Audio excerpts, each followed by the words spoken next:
Жылаған атаның суын ішкен келіншек бала көтеретіні рас па? Түркістан қаласынан 80 шақырым жүріп, Қаратау қойнауына енсеңіз, жылаған ата сарқырамасына тап боласыз. Неге жылаған ата дейсіз ғой?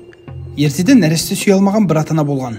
Олар жаратқанға жалбарынып, осы маңайға арнайы келіп дүниейді. Содан ананың құрсағына бала бітеді. Алайда 9 ай 9 күннен соң ана мес босанған. Үркіп қалған атана мұндай баланы бекер сұрадық деп налиды. Арада 3 жыл өткенде мес жарылып, ішінен бала шыққан. Атанасының налғанын естіген бала местен босанған бойда үңгірге қашып тығылған.